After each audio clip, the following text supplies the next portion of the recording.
Hello guys, যারা ইংরেজি শিখতে চাচ্ছেন আজকের ভিডিওতে আমি আপনাদেরকে দারুণ কিছু ইংরেজি শেখাবো যেগুলো আপনাদের ইংরেজিতে কথা বলতে অনেক বেশি হেল্প করবে। তাহলে চলুন শুরু করা যাক। আমি কি আপনার নাম জানতে পারি? Can I have your name?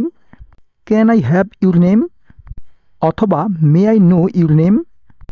May I know your name? এই দুইটারই বাংলা অর্থ কিন্তু আমি কি আপনার নাম জানতে পারি। এমনটা আর কখনো হবে না। This will never happen. This will never happen.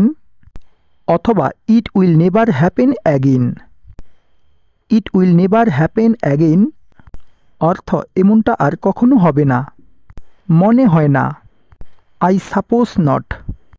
I suppose not. অথবা I don't think so. I don't think so. অর্থ মনে হয় না। আর কিছুই না। Nothing more. নাথিং মোর অর্থ আর কিছুই না। অথবা নাথিং এলস। নাথিং এলস অর্থ আর কিছুই না। এটা যথেষ্ট। It's sufficient. ইটস সাফিসিয়েন্ট অথবা দ্যাটস এনাফ। দ্যাটস এনাফ অর্থ এটা যথেষ্ট। এক সপ্তাহ পর পর। Every after 1 week.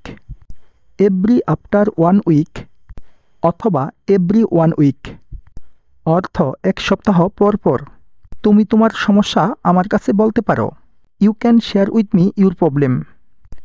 You can share with me your problem অথবা you can tell me your problem.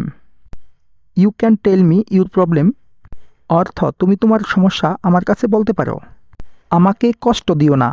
Don't trouble. Don't trouble অর্থ আমাকে কষ্ট দিও না। অথবা don't hurt me. Don't hurt me অর্থ আমাকে কষ্ট দিও না। সো গাইস, আজকে এ পর্যন্তই। ভিডিওটা যদি ভালো লাগে তাহলে অবশ্যই একটা লাইক করে দিন আর অন্যদেরকেও শেয়ার করে দিন যাতে করে অন্যরাও শিখতে পারে। Thanks for watching.